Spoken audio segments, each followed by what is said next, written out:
আমরা জানছিলাম ফেলে মাঝি। ফেলে মাঝি হচ্ছে, ফেলে মাঝি কি জিনিস? ফেলে মাঝি মানে হচ্ছে ফা আ লা, তিন অক্ষর বিশিষ্ট হওয়া। তিন অক্ষর বিশিষ্ট হওয়া ফেল হলেই সর্বনিম্ন তিন অক্ষর বিশিষ্ট হবে, আমরা এটা জেনেছি আলহামদুলিল্লাহ। আর আমরা এও জেনেছি যে প্রত্যেকটা ফেলই এক একটি বাক্য, তাই না? আমরা আলহামদুলিল্লাহ জেনেছি। আরো আমরা জেনেছি যে প্রত্যেকটা বাক্যের মধ্যেই মূলত ফাইল বা কর্তা বা যে করে সে গোপন থাকে, লুকায়িত থাকে। আর এর জন্য আমরা আগেই মুখস্থ করে নিয়েছি হুয়া হুমা হুম, হিয়া হুমা হুন্না, আন্তান্তুম আন্তুম, আন্তে আন্তুমা, আন্তুন্না। তো ছয়টার মধ্যে গোপন থাকে আর ছয়টার মধ্যে দেখা যায় প্রকাশ্যে, আটটার মধ্যে। তো আজকে যদিও বা আমাদের মূলত আলামত পড়ানোর কথা আছে, এই ফেলের আলামত গুলো শুধু আমরা আজকে গোমর ফাঁস করে দেব। আলামত মানেই চিহ্ন, কিন্তু আমরা আরো চিহ্ন বের করব। কোথায় থেকে এই চিহ্নগুলো নেওয়া হয়েছে, ফেলে মাঝির এই চিহ্নগুলো কোথায় থেকে নেওয়া হয়েছে, এগুলো আমরা জানব। আর আলহামদুলিল্লাহ আমরা জানি ফেল মানে এক একটি বাক্য। আর বাক্য পৃথিবীতে কোনোদিন কোনো ফেল একাকী হতে পারে না, অবশ্যই একজন সাবজেক্ট বা কর্তা বা ফাইল দরকার। তো আমরা আলামত যেহেতু আজকে জানবো, আলামত কি? তো মাঝির চিহ্ন বা আলামত 14টি। মাঝির সিগা বা ফেল, মাঝি মানে অতীতকালের ক্রিয়া বা বাক্য বা ফেল মোট 14টা। আর এই 14টাকে আমরা 14টি আলামত দ্বারা চিহ্নিত করতে পারি। আলহামদুলিল্লাহ এই আলামত গুলো আগামীকালকে সুরে সুরে মুখস্থ করে নিব। লাম কালিমায় জবর হওয়া, ওয়াহিদ মুযাক্কার গায়েবের আলামত ফাআলা, ফাআলা।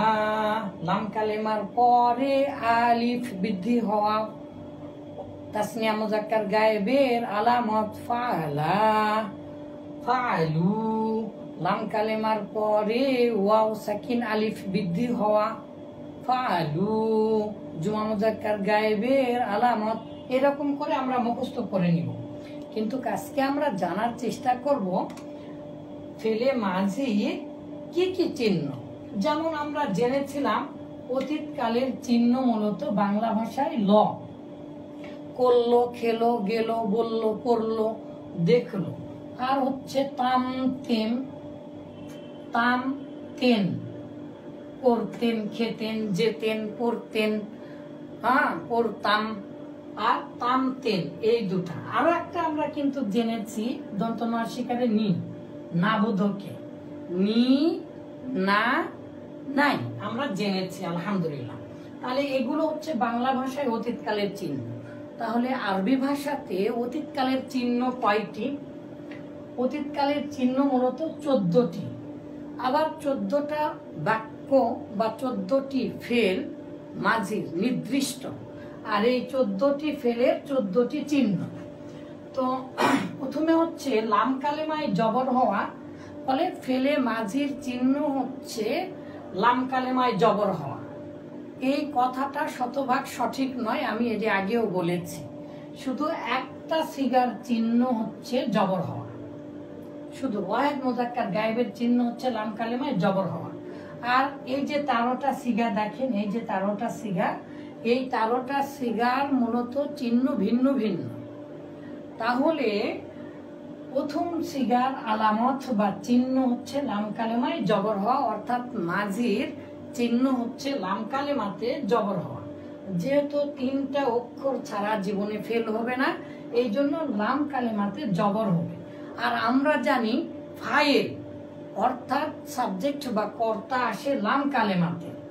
আর এই লাম কালেমাতে এসে বৃদ্ধি হয়ে গেল, এই যে দেখেন এই 13টা সিগাতে বৃদ্ধি পাবে। তো দ্বিতীয় নাম্বার সিগায় আলিফ বৃদ্ধি পেয়েছে, তৃতীয় নাম্বার সিগায় ফালু ওয়াও আলিফ বৃদ্ধি পেয়েছে, চতুর্থ বা 4 নম্বর সিগায় তায়ে সাকিন বৃদ্ধি পেয়েছে। যেহেতু আমরা আজকে জানতে চাচ্ছি মাঝির এই চিহ্নগুলো আবার কোথায় থেকে নেওয়া হয়েছে, আর আমরা তো জানি পৃথিবীর কোনো দ্বিবচন মূলত আলিফ সাকিন নুনে জের ছাড়া হবে না। সেখান থেকে এটা তো এসিমের ক্ষেত্রে, তাহলে ফেল বা বাক্যর ক্ষেত্রে বা ভার্বের ক্ষেত্রে কি নুনটা কেটে দিয়ে শুধু আলিফ নেওয়া হয়েছে, এই যে ফালা। আর আমরা জানি পৃথিবীতে সকল জমা বানানোর ক্ষেত্রে ওয়াও সাকিন নুনে জবর দিতে হয়, নুনে জবর। যেহেতু এটা ইসিমের ক্ষেত্রে, তাহলে ফেলের ক্ষেত্রে কি হবে? ফেলের ক্ষেত্রে এরকম হবে, ফেলে মোজারে যে, কিন্তু মাঝিতে আমরা কতটুকু নিতে পারি? এই রকম ওয়াও সাকিন আর আলিফ নিতে পারি। এই যে দেখেন ফালু, ফালাত, এটা হচ্ছে মুয়ান্নাস। অন্তত মুয়ান্নাসের চিহ্ন আমরা জানি গোলতা, আর এই গোলতাটা থাকলে আবার ইসিমের মতো হয়ে যায়, তাহলে আরো একটা চিহ্ন বের করা যায়, সেটা হচ্ছে তার মতো, এই যে তাই সাকিন ফালাত। হয়তোবা যখন আরবি ভাষা জন্মগ্রহণ করেছে যুগের পরে যুগ এভাবে চিন্তা করে হয়েছে, আল্লাহ ভালো জানেন। তবে আমি আপনাদেরকে বোঝানোর স্বার্থে বানাচ্ছি আর কি। আর যেহেতু আবার এই যে আলিফ ছাড়া তাসনিয়া হবে না কোনোদিন, তাহলে ওই তায়ের সাথে আলিফ দেন।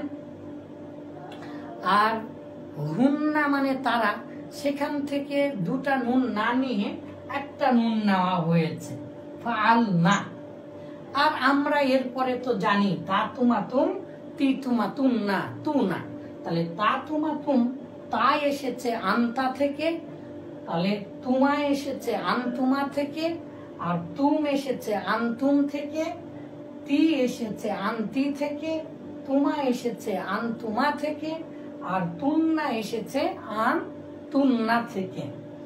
আর এই দুটা আনা নাহনু, এখানে কোনো মাস্তানি চলে না ভাই। আমি অনেক চিন্তা করে কিভাবে বুঝাবো জানি না, এই জন্য এটা পারিনি। তবে আনা মানে আমি, এই আনার কোথায় থেকে তু নিয়ে আসলো, এখানে আর কোনো মাস্তানি চলবে না, এই জন্য জানি না। নুন আলিফ জবর না মানে নাহনু, নাহনু এটা কিভাবে এসেছে জানি না। তবে তু মানে হচ্ছে আমি, সর্বদা একই থাকবে আরবি ভাষায়।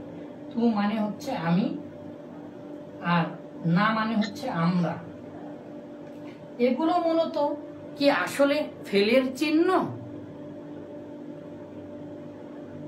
চিন্তা করেন তো, এগুলো মূলত আসলে ফাইলের চিহ্ন, এগুলো আসলে ফাইলের চিহ্ন।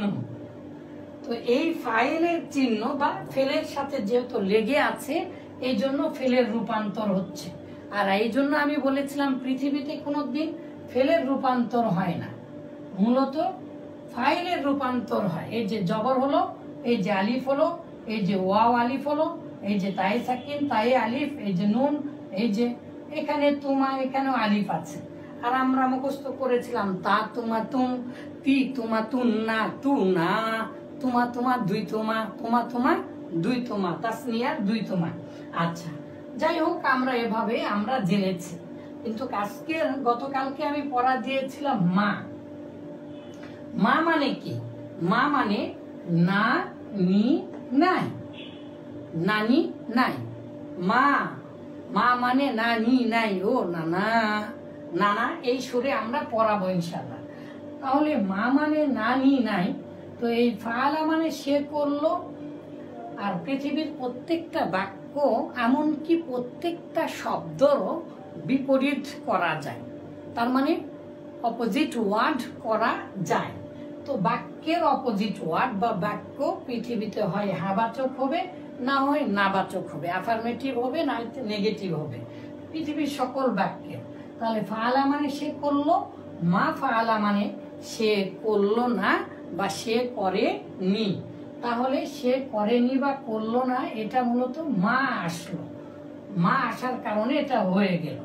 এই মা মানে হচ্ছে ডিড নট। কিছুক্ষণ আগে আপনাদেরকে সহায়ক ভিডিও দিয়েছিলাম, এরকম লাইভ ক্লাসের পরে অসংখ্য ভিডিও দেওয়া হবে ইনশাআল্লাহ, শত শত, অসংখ্য নয় শত শত। ডিড নট, ডিডেন্ট, ডিডেন্ট এটা হচ্ছে অতীতকালের না বোধক বা নাবাচক করা। তাহলে মা ফাআলা মানে সে করলো না।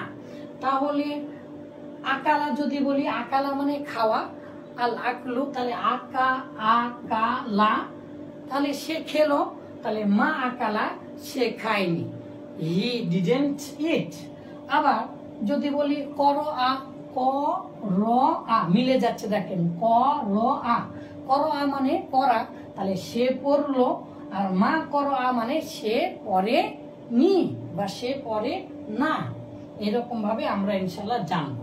তাহলে আলামত জানলাম, মা ফেলে মাঝির আগে মা আসতে পারে, মার অর্থ হচ্ছে না, নি, নাই। এখন আরো জিনিস ফেলে মাঝির আগে আসবে, আরো কিছু জিনিস, আরো কিছু শব্দ ফেলে মাঝির আগে আসবে।